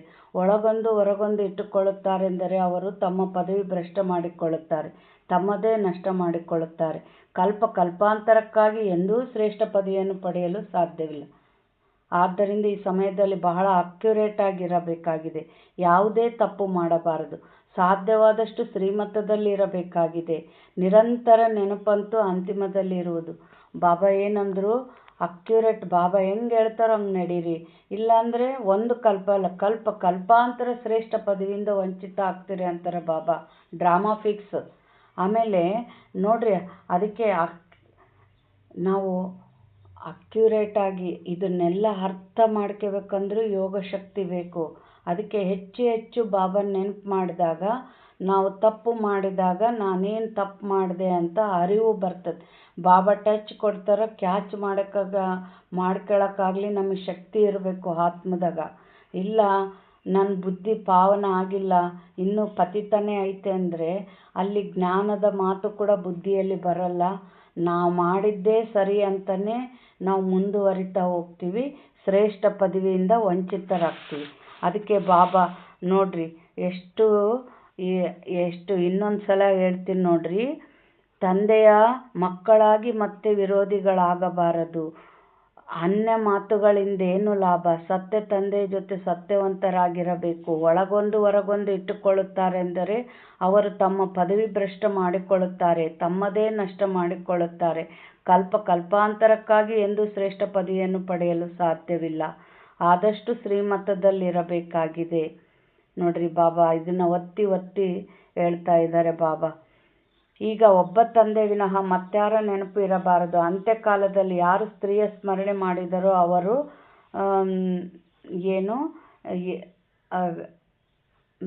ವೇಶ್ಯರ ಮನೆಯಲ್ಲಿ ಜನ್ಮ ತಗೊಂತಾರೆ. ಅಂದ್ರೇನು? ಯಾರ ನೆನಪಿನಲ್ಲಿ ಶರೀರ ಬಿಡ್ತೀವೋ ಅಲ್ಲಿ ಜನ್ಮ ತಗೊಂತೀವಿ. ನಾವು ಚಪ್ಪಲಿ ಅನ್ಕಂತ ಸತ್ತರೆ ಚಪ್ಪಲಿ ಹೊಲೆಯರಾಗಿ ಹುಟ್ಟುತ್ತೀವಿ. ಊಟ ನೆನೆಸ್ಕೊಂತ ಸತ್ತರೆ ಅಡುಗೆ ಮಾಡೋರಾಗಿ ಹುಟ್ಟುತ್ತೀವಿ. ಬಟ್ಟೆ ನೆನೆಸ್ಕೊಂತ ಸತ್ತರೆ ಅಗಸರಾಗಿ ಹುಟ್ಟುತ್ತೀವಿ. ಕಾಮ ವಿಕಾರದ ನೆನಪಿನಲ್ಲಿ ಸತ್ತರೆ ವೇಶ್ಯರ ಮನೆಗೆ ಜನ್ಮ ತಗೊತಾರೆ. ಅದಕ್ಕೆ ಬಾಬಾ ಏನಂತಾರೆ, ಯಾರಲ್ಲಿ ಮೋಹವಿರುವುದೋ ಅವರ ನೆನಪು ಬಂದೇ ಬರುವುದು. ಮುಂದೆ ಹೋದಂತೆ ನೀವು ಎಷ್ಟು ಸಮೀಪ ಬರುತ್ತಾ ಹೋಗಿರೋ ಅಷ್ಟು ಸಾಕ್ಷಾತ್ಕಾರ ಇರುವುದು. ತಂದೆಯು ಪ್ರತಿಯೊಬ್ಬರಿಗೆ ನೀವು ಇಂತಿಂಥ ಕೆಲಸವನ್ನೇ ಮಾಡಿದ್ದೀರಿ ಎಂದು ತೋರಿಸುತ್ತಾರೆ. ಆರಂಭದಲ್ಲಿಯೂ ಸಹ ನೀವು ಸಾಕ್ಷಾತ್ಕಾರ ಮಾಡಿದ್ದೀರಿ. ಯಾರು ಶಿಕ್ಷೆಗಳನ್ನು ಅನುಭವಿಸುತ್ತಿದ್ದರು ಅವರು ಬಹಳ ಚೀರಾಡುತ್ತಿದ್ದರು. ಅಂದರೆ ಬಾಬಾ ಏನು ಹೇಳ್ತಾರೆ, ಧರ್ಮರಾಜ ಆಗಿ ಕುಂತಾಗ ಲಾಸ್ಟು ನಿಮಗೆ ಸಾಕ್ಷಾತ್ಕಾರ ಮಾಡಿಸಿನೇ ನಿಮಗೆ ಶಿಕ್ಷೆ ಕೊಡ್ತೀನಿ ಅಂತ ಹೇಳ್ಯಾರ. ಎದಕ್ಕಂದರೆ ಮರ್ತು ಬಿಟ್ಟಿರ್ತೀವಲ್ಲ ತಪ್ಪು ಮಾಡಿದ್ದು. ಅಯ್ಯೋ ನಾನು ಏನು ಮಾಡಿಲ್ಲ, ಯಾಕೆ ಹಿಂಗಾಯ್ತು ನನಗೆ, ಬಾಬಾ ಯಾಕೆ ಹಿಂಗೆ ಮಾಡಿದ್ರು ಅಂತ ಬಾಬನ ಮೇಲೆ ಹೊರೆ ಹೊರಿಸ್ತೀರಿ. ಅದಕ್ಕೆ ನಿಮಗೆ ನೀವೇನು ತಪ್ಪು ಮಾಡಿರಿ, ನಾನು ಹೆಂಗೆ ನಿಮಗೆ ಜ್ಞಾನ ಹೇಳಿದ್ರು ಕೇಳಿ ನೀವು ಹೆಂಗೆ ತಪ್ಪು ಮಾಡಿರಂತ ನಿಮಗೆ ಸಾಕ್ಷಾತ್ಕಾರ ಮಾಡಿಸಿನೇ ನಿಮಗೆ ಶಿಕ್ಷೆ ಕೊಡ್ತೀನಿ ಅಂತ ಹೇಳ್ಯಾರ ಬಾಬಾ. ಇವೆಲ್ಲ ಬುದ್ಧಿಯಲ್ಲಿ ಬರಬೇಕು. ಬಾಬಾ ಹೇಳ್ತಾರೆ, ನಿಮಗೆ ತೋರಿಸುವುದಕ್ಕಾಗಿ ಇವರ 100% ಶಿಕ್ಷೆಯನ್ನು ತುಂಡರಿಸಿದೆನು. ಆದ್ದರಿಂದ ತಂದೆಯ ಸೇವೆಯಲ್ಲಿ ವಿಘ್ನ ಬರುವಂಥ ಕೆಲಸ ಮಾಡಬಾರದು. ಕೊನೆಯಲ್ಲಿ ಎಲ್ಲವೂ ನಿಮಗೆ ಸಾಕ್ಷಾತ್ಕಾರವಾಗುವುದು. ಹೀಗೀಗೆ ತಂದೆಯ ಸೇವೆಯಲ್ಲಿ ಬಹಳ ವಿಘ್ನಗಳನ್ನು ಹಾಕಿ ನಷ್ಟ ಮಾಡಿದ್ದೀರಿ ಎಂದು ನಿಮಗೆ ಸಾಕ್ಷಾತ್ಕಾರವಾಗುತ್ತದೆ. ಅಸುರಿ ಸಂಪ್ರದಾಯವಿದೆಯಲ್ಲವೇ ನಿಮಗೆ. ಯಾರು ವಿಘ್ನಗಳನ್ನು ಹಾಕಿದ್ದಾರೆಯೋ ಅವರಿಗೆ ಬಹಳ ಶಿಕ್ಷೆ ಸಿಗುತ್ತದೆ. ಶಿವ ತಂದೆಯದು ಬಹಳ ದೊಡ್ಡ ದರ್ಬಾರಾಗಿದೆ. ಬಲಭುಜವಾಗಿ ಧರ್ಮರಾಜನೂ ಇದ್ದಾರೆ. ಅವು ಹದ್ದಿನ ಶಿಕ್ಷೆಗಳಾಗಿವೆ. ಇಲ್ಲಂತೂ 21 ಜನ್ಮಗಳಿಗಾಗಿ ನಷ್ಟವಾಗುತ್ತದೆ. ಪದವಿಯು ಭ್ರಷ್ಟವಾಗಿ ಬಿಡುತ್ತದೆ. ಪ್ರತಿಯೊಂದು ಮಾತಿನಲ್ಲಿ ತಂದೆಯು ತಿಳಿಸುತ್ತಿರುತ್ತಾರೆ. ಏಕೆಂದರೆ ಕೊನೆಯಲ್ಲಿ ನಮಗೆ ಗೊತ್ತಿರಲಿಲ್ಲವೆಂದು ಯಾರೂ ಹೇಳುವಂತಿಲ್ಲ. ಆದ್ದರಿಂದ ತಂದೆಯು ಎಲ್ಲ ಎಚ್ಚರಿಕೆಯನ್ನು ಕೊಡುತ್ತಿರುತ್ತಾರೆ. ಪ್ರತಿಯೊಂದು ಸೇವಾ ಕೇಂದ್ರದಲ್ಲಿ ಎಷ್ಟೊಂದು ಮಂದಿ ಬಿಟ್ಟು ಹೋಗುತ್ತಾರೆ, ತೊಂದರೆ ಕೊಡುತ್ತಾರೆ, ವಿಕಾರಿಗಳಾಗಿ ಬಿಡುತ್ತಾರೆ. ಶಾಲೆಯಲ್ಲಿ ಪೂರ್ಣ ರೀತಿಯಲ್ಲಿ ಓದಬೇಕು. ಇಲ್ಲವಾದರೆ ಏನು ಪದವಿ ಪಡೆಯುವಿರಿ? ಅಂದರೆ ನಾವು ತಪ್ಪು ಮಾರ್ಗದಲ್ಲಿ ನಡೆದಿವಿ ಅಂತಂದರೆ ಅಲ್ಲೇನಾಗ್ತೈತೆ, ಬಾಬನ ಹೆಸರು ಕೆಡ್ತತೆ. ಈ ಥರ ಆಗಬಾರ್ದು ಅಂತಾರೆ ಬಾಬಾ. ಪದವಿಯಲ್ಲಿ ಬಹಳ ಅಂತರವಾಗಿ ಬಿಡುತ್ತದೆ. ಹೇಗೆ ಇಲ್ಲಿ ದುಃಖಧಾಮದಲ್ಲಿ ಕೆಲವರು ರಾಷ್ಟ್ರಪತಿಯಾಗಿದ್ದಾರೆ, ಕೆಲವರು ಸೌಕಾರ, ಕೆಲವರು ಬಡವರಿದ್ದಾರೆ, ಹಾಗೆಯೇ ಸುಖಧಾಮದಲ್ಲಿಯೂ ಪದವಿಗಳು ನಂಬರ್ ವಾರ್ ಇರುತ್ತವೆ. ಯಾರು ರಾಯಲ್ ಬುದ್ಧಿವಂತ ಮಕ್ಕಳಿರುವರೋ ಅವರು ತಂದೆಯ ಪೂರ್ಣ ಆಸ್ತಿಯನ್ನು ತೆಗೆದುಕೊಳ್ಳುವ ಪ್ರಯತ್ನ ಪಡುತ್ತಾರೆ. ಮಾಯೆ ಯುದ್ಧವಾಗಿದೆಯಲ್ಲವೇ, ಮಾಯೆಯು ಬಹಳ ಪ್ರಬಲವಾಗಿದೆ. ಸೋಲು ಗೆಲುವು ಆಗುತ್ತಿರುತ್ತದೆ. ಎಷ್ಟೊಂದು ಮಂದಿ ಬರುತ್ತಾರೆ, ಮತ್ತೆ ವಿರೋಧಿಗಳಾಗಿ ಬಿಡುತ್ತಾರೆ. ನಡೆಯುತ್ತಾ ಅನುತ್ತೀರ್ಣರಾಗಿ ಬಿಡುತ್ತಾರೆ. ಅಂದರೆ ನಮಗೆ ಯೋಗ ಶಕ್ತಿ, ನಮ್ಮ ಕರ್ಮ ಸುಡಷ್ಟು ಯೋಗ ಆಗಿಲ್ಲ ಅಂದರೆ ನಮ್ಮ ಕರ್ಮ ನಮ್ಮ ಕೂಡ ತಪ್ಪೇ ಮಾಡಿಸ್ತತೆ, ಪದವಿ ಭ್ರಷ್ಟ ಮಾಡಿಸ್ತತೆ. ಅದಕ್ಕೆ ಹೆಚ್ಚು ನನ್ನ ನೆನಪು ಮಾಡಿರಿ ಅಂತ ಬಾಬಾ ಹೇಳ್ತಿರ್ತಾರೆ. ಅನೇಕರು ಕೇಳುತ್ತಾರೆ, ಗೃಹಸ್ಥ ವ್ಯವಹಾರದಲ್ಲಿರುತ್ತಾ ಪವಿತ್ರರಾಗಿರಬಹುದು ಎಂಬ ಮಾತನ್ನು ನಾವೆಂದೂ ಕೇಳಿಲ್ಲ, ಅಂದ ಮೇಲೆ ಇದು ಹೇಗೆ ಸಾಧ್ಯ ಎನ್ನುತ್ತಾರೆ. ಅರೆ, ಕಾಮ ಮಹಾಶತ್ರುವೆಂದು ಭಗವಾನ್ ವಾಚೆ ಇದೆಯಲ್ಲವೇ, ಗೀತೆಯಲ್ಲಿಯೂ ಇದೆಯಲ್ಲವೇ. ಅಂದರೆ ಕೆಲವರು ಗೃಹಸ್ಥದಲ್ಲಿದ್ದು ಪವಿತ್ರವಾಗಿರೋದು ಕಷ್ಟ ಅಂತಾರ. ಕಷ್ಟ ಅಲ್ಲ, ಬಾಬಾ ಸಹಜ ಅಂತ ಭಗವಂತ ಹೇಳಿದ್ಮೇಲೆ ಅದು ಹೇಗೆ ಸಹಜ ಅನ್ನೋದು ಅನುಭವ ಮಾಡಬೇಕಷ್ಟೆ, ಏನು ಕಷ್ಟ ಇಲ್ಲ. ನಾವು ಬಾಬಾ ನೆನ್ಪು ಮಾಡ್ದಂಗಲ್ಲ, ನಮ್ಮ ವಿಕಾರಗಳೆಲ್ಲ ಭಸ್ಮ ಆಗ್ತಾವಲ್ಲ. ಹೆಂಗೆ ನೋಡ್ರಿ, ನಮ್ಮ ಕ್ರೋಧ ಎಲ್ಲ ಶಾಂತ ಆಗಿ ಶಾಂತಿಯ ಸ್ಥಿತಿ ಬಂದತ್ತೆ. ಅದರಂಗೆ ಕಾಮ ವಿಕಾರ ಸುಟ್ಟು ಆ ವಿಕಾರ ಎಲ್ಲ ಸುಟ್ಟು ಪವಿತ್ರತಾ ಶಕ್ತಿ ತುಂಬ್ತಾ ಹೋಗ್ತೈತಿ. ಬಾಬಾ ನೆನ್ಪು ಮಾಡಿದ್ರೆ ಅಷ್ಟೇ ಸಾಕು, ನಮ್ಮಲ್ಲಿ ಪವಿತ್ರತಾ ಶಕ್ತಿ ಬಂದ್ಬಿಡ್ತೈತಿ. ನಮ್ಮ ಜೊತೆಗಿದ್ದವರಲ್ಲಿ ಬರಬೇಕಲ್ಲ, ಅದನ್ನು ಮನಸ ಸೇವೆ ಮೂಲಕ ತುಂಬೋದು ಅವ್ರಿಗೆ. ಮತ್ತು ಅವ್ರ ಜೊತೆಗೆ ಎಷ್ಟು ಜನ್ಮ ಜೀವನ ಇರ್ತತೇನೋ, ಮತ್ತು ಅವರಿಗೆ ಭಗವಂತನ ಅನುಭವ ಮಾಡಿಸಿ ಅವ್ರನ್ನ ಭಗವಂತ ಮಾಡಲಿಕ್ಕೆ ತಂದ್ಕೋಬೇಕಲ್ಲ, ಹೌದಾ. ಒಟ್ಟು ಎಲ್ಲದರಿಂದ ವಿಧಿವಿಧಾನಗಳಿಂದ ಪಡೆಯೋದೈತೆ. ಅದು ಯೋಗ ನಮ್ಮಲ್ಲಿ ಯೋಗ ಆದಂಗೆಲ್ಲ ಟಚ್ ಆಗ್ತಾ ಹೋಗ್ತತೆ. ಇಲ್ಲ, ಅನುಭವ ಇದ್ದವ್ರನ್ನ ಕೇಳಬೇಕು. ಯಾವುದು ಸಹಜ ಅಂದಮೇಲೆ ಸಹಜನೇ, ಅದು ಹೇಗೆ ಅಂತ ಅನುಭವ ಮಾಡಬೇಕು. ಬಾಬಾ ಏನು ಹೇಳ್ತಾ ಇದ್ದಾರೆ, ಗೀತೆಯಲ್ಲಿಯೂ ಕೇವಲ ಭಗವಂತನ ಬದಲು ಕೃಷ್ಣನ ಹೆಸರನ್ನು ಹಾಕಿಬಿಟ್ಟಿದ್ದಾರೆ. ಕೃಷ್ಣನಿಗೆ ದೇವತೆ ಎಂದೂ ಹೇಳುವುದಿಲ್ಲ, ಅದು ದೇವತಾ ಧರ್ಮವಲ್ಲವೇ. ಕೇವಲ ಸೂಕ್ಷ್ಮವತನವಾಸಿಗಳೇ ದೇವತೆಗಳಾಗಿದ್ದಾರೆ, ಉಳಿದವರೆಲ್ಲರೂ ದೈವಿ ಗುಣವಂತ ಮನುಷ್ಯರಾಗಿದ್ದಾರೆ. ಸತ್ಯಯುಗದಲ್ಲಿ ದೈವಿ ಗುಣವುಳ್ಳವರು, ಕಲಿಯುಗದಲ್ಲಿ ಅಸುರಿ ಅವಗುಣವುಳ್ಳವರಾಗಿದ್ದಾರೆ. ಅಸುರಿ ಗುಣವಿರುವವರು ದೈವಿ ಗುಣವಂತರ ಮಹಿಮೆ ಹಾಡುತ್ತಾರೆ. ಎಷ್ಟೊಂದು ಅಂತರವಿದೆ, ನೀವೀಗ ತಿಳಿದುಕೊಂಡಿದ್ದೀರಿ. ನಾವು ಹೇಗಿದ್ದೆವು, ಏನಾಗುತ್ತಿದ್ದೇವೆ. ನೀವಿಲ್ಲಿ ಎಲ್ಲ ಗುಣಗಳನ್ನು ಧಾರಣೆ ಮಾಡಿಕೊಳ್ಳಬೇಕಾಗಿದೆ. ಸತ್ವಗುಣಿ ಆಹಾರ ಪದಾರ್ಥಗಳನ್ನೇ ಸೇವಿಸಬೇಕಾಗಿದೆ. ಏನು ಹೇಳಿದರು ಬಾಬಾ, ಆಹಾರ ಪದಾರ್ಥ ಇದು ಶ್ರೇಷ್ಠ ಪದವಿ ಪಡಿಬೇಕಂದ್ರೆ very very very very very very very very very very important. ಯಾಕೆ ಅಂದರೆ ಯೋಗ ಸ್ಥಿತಿಯಲ್ಲಿ ಮಾಡಿದ ಆಹಾರನ ಸೇವಿಸಿದಾಗ ಪಾಸಿಟಿವ್ ಶಕ್ತಿ ತುಂಬುತ್ತೆ. ಆಹಾರದಲ್ಲಿನ ವಿಟಮಿನ್ಸ್ ಬ್ಲಡ್ಡಿಗೆ ಹೋಗ್ತೈತೆ, ಅದ್ರಾಗಿನ ಪಾಸಿಟಿವ್ ಶಕ್ತಿ ಆತ್ಮಕ್ಕೆ ಹೋಗಿ ನಮಗೆ ಏಕರಸದ ಪುರುಷಾರ್ಥ ಆಗ್ತೈತೆ. ನೆಗೆಟಿವ್ ಶಕ್ತಿ ಇರೋರ ಕೈಗಳ ಅಡುಗೆ ತಿನ್ನೋದ್ರಿಂದ ನಮಗೆ ಯೋಗ ಆಗಲ್ಲ. 63 ಜನ್ಮದ ಪಾಪ ಸುಡುವಂಥ ಪುರುಷಾರ್ಥ ಆಗಲ್ಲ. ಕೆಲವರು ಮಾಡಬೇಕಂತ ಆಸೆ ಆದರೂ ಮಾಡಲ್ಲ, ಕಾರಣ ಅಲ್ಲಿ ಮನಸ್ಸು ಚಂಚಲ ಆಗ್ತಾ ಇರ್ತೈತೆ. ಏಕಾಗ್ರತೆಯಿಂದ ಅಲ್ಲಿ ಬಾಬನ ಜೊತೆ ಆತ್ಮ ಕೂಡಿಕೊಂಡಾಗ ಅಲ್ಲಿಂದ ಶಾಂತಿ ಶಕ್ತಿ ಸುರಿತಾ ಇರ್ತೈತಲ್ಲ, ಆತ್ಮ ಧ್ಯಾನ ಮಾಡೋದು ಬಿಟ್ಟು ಎದ್ದೊಳಕೊಲ್ಲೆ ಅಂತತೆ. ಯಾವಾಗ ಅದು ತುಂಡು ಆಗ್ತಿರ್ತೈತೆ ಶಾಂತಿ ಶಕ್ತಿ ಸಿಗಲಿಲ್ಲ ಅಂದರೆ ಅದು ಮನಸ್ಸು ಅಲ್ದಾಡಕ್ಕೆ ಹೋಗ್ತೈತೆ, ಅಲ್ಲೇನು ಅನುಭವ ಆಗಲ್ಲ, ಹೌದಾ. ಅದಕ್ಕೆ ನಾವು ಯೋಗ ಸ್ಥಿತಿಯಲ್ಲಿ ಮಾಡಿದ ಅಡಿಗೆ ಸ್ವೀಕಾರ ಮಾಡೋದು ವೆರಿ ವೆರಿ ಇಂಪಾರ್ಟೆಂಟು. ಇಲ್ಲಿ ಇನ್ನೊಂದು ಪಾಯಿಂಟ್ ಏನು ಹೇಳೋಕ್ಕೆ ಇಷ್ಟ ಆಗ್ತತೆ ಅಂದರೆ, ಕೆಲವು ಮಾತೆಯರಿಗೆ ಶಕ್ತಿ ಇರ್ತತೆ, ಆದರೂ ಇವಾಗ ನಾವೇನು ಮಾಡಬೇಕಂದ್ರೆ ಬಾಬನ ನೆನಪು ಮಾಡ್ಕೊಂತ ಅಡುಗೆ ಮಾಡಬೇಕು. ಮನೆಯ ಸದಸ್ಯರು ನಾವು ಅದು ಬಾಬನ ನೆನಪಿನಾಗ ಮಾಡೋದ್ರಿಂದ ಆ ದೈವಶಕ್ತಿಗಳು ಭೋಜನದಲ್ಲಿ ತುಂಬಿ ನಮ್ಮ ಮಕ್ಕಳ ಪಾಪದ ಗುಣಗಳೆಲ್ಲ ಸುಡ್ತಾವೆ ಆ ಬ್ರಹ್ಮ ಭೋಜನ ತಿನ್ನೋದ್ರಿಂದ. ಆಮೇಲೆ ಆಯುಷ್ಯ ಹೆಚ್ಚಾಗ್ತತೆ ಮನೆಯದು, ನಮ್ಮ ಪತಿಗೆ ಮತ್ತು ನಮ್ಮ ಸದಸ್ಯರಿಗೆ ಆಯುಷ್ಯ ಹೆಚ್ಚಾಗ್ತತೆ ಆ ದೈವಶಕ್ತಿ ತುಂಬಿದ ಆಹಾರ ಸ್ವೀಕಾರ ಮಾಡೋದ್ರಿಂದ. ಆಮೇಲೆ ಕೆಲವ್ರದ್ದು ಏನು ಅಂದರೆ, ನಾವು ಇವಾಗೂ ಎಷ್ಟು ದಿವಸ ಮಾಡಿವಿ, ಇವಾಗ ಸೊಸೆ ಬಂದಾಗೂ ಕಷ್ಟ ಬೀಳಬೇಕೇನೋ ಅಂತ ಕೆಲವ್ರದ್ದು ಅಭಿಪ್ರಾಯ. ಮಾಡೋಕ್ಕೆ ಇದು ಮಾಡಲ್ಲ ನೋಡ್ರಿ, ಅದು ಈ ಜನ್ಮ ನಿಮಗೆ ಸೊಸೆಯಾಗಿ ಬಂದತ್ತೆ, ಒಂದು ಜನ್ಮ ಪತಿಯಾಗಿ ಬರ್ತೈತೆ. ಏನು ಎಲ್ಲ ಬಿಟ್ಟು ಬೇರೆಯವ್ರು ಬರ್ತಾರೆ ಇನ್ನೊಂದು ಜನ್ಮದಾಗ ಅಂತಲ್ಲ, ಇವ್ರದ್ದೇ ಒಂದು ಜನ್ಮದಾಗ ಗಂಡಾಗಿ ಬರ್ತೈತೆ, ಒಂದು ಜನ್ಮದಾಗ ಮಗ, ಒಂದು ಜನ್ಮದಾಗ ತಾಯಿ ಮಗಳು. ಆತ್ಮ ಹೆಣ್ಣು ಅಲ್ಲ ಗಂಡು ಅಲ್ಲ, 2 ದೇಹ ಹೆಣ್ಣು 2 ದೇಹ ಗಂಡು. ಈಗ ಅದು ನಮ್ಮ ಪದೇ ನಮ್ಮ ಜೊತೆಗೆ ಅದ್ರ ಜೊತೆ ಪಾತ್ರ ನಮ್ದು ಇರ್ತತೆ. ಈಗ ನಾವು ದೈವಶಕ್ತಿ ತುಂಬಿದ ಭೋಜನನ ತಿನ್ನಿಸಿ ದೈವಶಕ್ತಿಯ ಅನುಭವ ಮಾಡಿಸಿ ಅವರು ಬಾಬನ ಮಕ್ಕಳನ್ನ ಮಾಡಿದರೆ ಅವರು ಬಾಬಾ ಒಂದು ಜನ್ಮಕ್ಕಾದರೂ ರಾಜರಾಗ್ತೀರಿ ಅಂತ ಹೇಳೋಣ ಬಾಬಾ. ಅದು ರಾಜ ಆದರೆ ಮಗ ಆಗಿ ರಾಜಕುಮಾರ ಆದರೆ ನಾವೇನತ್ತೀವಿ ರಾಜಮಾತೆ, ಪತಿಯಾಗಿ ಬಂದು ಆತ ರಾಜ ಆದರೆ ನಾವೇನತ್ತೀವಿ ರಾಣಿಗಳತ್ತೀವಿ. ಅಂದರೆ ಆ ಸುಖ ಉಂಬರ್ಯಾರು ನಾವೇ. ಇವಾಗ ನಮ್ಮ ಸಂಬಂಧ ಸಂಪರ್ಕದಲ್ಲಿರೋರಿಗೆಲ್ಲ ಆದಷ್ಟು ದೈವಶಕ್ತಿಯ ಅನುಭವ ಮಾಡಿಸ್ಬೇಕು. ಅದಕ್ಕೆ ಆಧಾರನೇ ನಾವು ಮಾಡುವ ಭೋಜನ. ಅದಕ್ಕೆ ಅದು ನಮಗೂ ಶ್ರೇಷ್ಠ ಪದವಿ ಕೊಡ್ತತೆ. ಆಮೇಲೆ ಮನೆಯಲ್ಲಿ ಎಲ್ಲರೂ ದೈವಶಕ್ತಿ ದೈವಿ ಗುಣವಂತರಾಗಿ ಪುರುಷಾರ್ಥದಲ್ಲಿ ವಿಘ್ನ ಕಡಿಮೆ ಆಗ್ತವೆ. ಅವರು ಒಂದು ಅನುಭವ ಮಾಡ್ದಂಗಲ್ಲ, ನಾವು ಬಟ್ಟಿಗೆ ಹೋಗಲಿ, ಸೇವೆಗೆ ಹೋಗಲಿ, ಎಲ್ಲಿಗೆ ಹೋಗಲಿ ಸುಮ್ಮನೆ ಇರ್ತಾರೆ. ಇದು ಬಹಳ ಒಳ್ಳೆಯ ಉಪಾಯ. ಅದಕ್ಕೆ ಬಾಬಾ ಏನಂತಾರೆ, ಸತ್ವಗುಣಿ ಆಹಾರ ಪದಾರ್ಥಗಳನ್ನೇ ಸೇವಿಸಿರಿ ಅಂತ ಹೇಳ್ತಾರೆ. ನೋಡಿ, ದೇವತೆಗಳು ಏನನ್ನು ಸೇವಿಸುತ್ತಾರೆ? ಶ್ರೀನಾಥ ದ್ವಾರದಲ್ಲಿ ಹೋಗಿ ನೋಡಿ, ಎಷ್ಟು ಶುದ್ಧ ಭೋಜನವನ್ನು ತಯಾರಿಸುತ್ತಾರೆ.